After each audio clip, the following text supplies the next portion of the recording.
Breakfast ready হয়ে গেল? হ্যাঁ, ব্রেকফাস্ট লাঞ্চ সবই মোটামুটি রেডি হয়ে গেছে, শুধু ভাতটা হবে। এই যে তোমার ডিম সেদ্ধ, কোনটা? এটা তোমার ডিম সেদ্ধ, এটা আমার। আর শসা পেঁয়াজ কেটে নিয়েছি।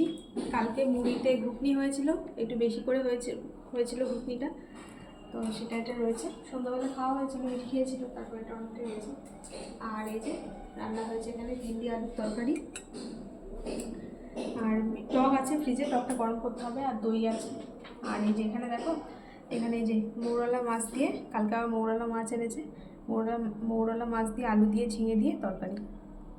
ঠিক আছে, খুব ভালো খেতে হয় এটা। হ্যাঁ।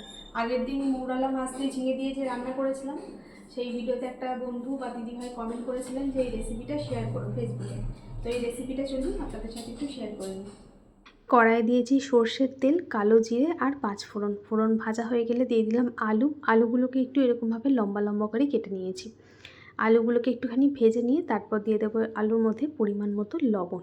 এই রান্নাটায় কিন্তু আমি একটু কুমড়ো দিই মাঝে মাঝে, তবে আজকে আর কুমড়ো দিলাম না, ঝিঙে আর আলু দিয়ে রান্না করছি। কুমড়ো দিলে আলুর সাথে কুমড়োটাকে ভেজে নিতে হবে।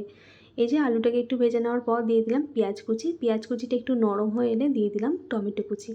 একটু কিছুক্ষণ ভেজে নিচ্ছি সব কিছু, যাতে টমেটোটা একটু নরম হয়ে যায় আর আলু পেঁয়াজটাও তার সাথে সাথে আর একটু ভাজা হয়ে যায়। সমস্তটা ভালো করে ভাজা হয়ে গেলে দিয়ে দিলাম পরিমাণ মতো হলুদ গুঁড়ো। হলুদটা দিয়েও একটু ভেজে নিয়ে দিয়ে দিচ্ছি আদা বাটা, রসুন বাটা, একটুখানি দিলাম গুড়। আমাদের রান্নায় একটু মিষ্টি ব্যবহার করা হয়, তো সেই বুঝে একটু গুড় দিয়ে দিয়েছি। আর দিলাম একটু জল, যাতে মশলা পুড়ে না যায়। এরপর নাড়াচাড়া করে একটু কম আছে ঢাকা দিয়ে দিচ্ছি, আর ঢাকনা দিয়ে ঢেকে ঢেকে কিছুক্ষণ মশলাটাকে কষিয়ে নেব, আর ঢাকনাটা খুলে একটু নাড়াচাড়া করে নেব। আর আমি কিন্তু এর মধ্যে জিরে গুঁড়ো দিই, তবে আজকে জিরে গুঁড়োটা দিতে একদম ভুলে গেছিলাম। তবে খেতে দেখলাম ভালোই হয়েছিল। এখন ভিডিও এডিট করতে এসে দেখলাম যে সেদিন বোধহয় আমি জিরে গুঁড়ো দিইনি। যাই হোক, এর মধ্যে একটুখানি জিরে গুঁড়ো দিই, তবে জিরে গুঁড়ো ছাড়াও টেস্ট ওই একই হয়েছিল। তো এই যে মশলাটাকে ভালো করে কষিয়ে ঝিঙেটাকে দিয়ে একটু নাড়াচাড়া করে নিয়ে আবার একটুখানি কম আছে কিছুক্ষণ ঢাকা দিয়ে দিয়েছিলাম।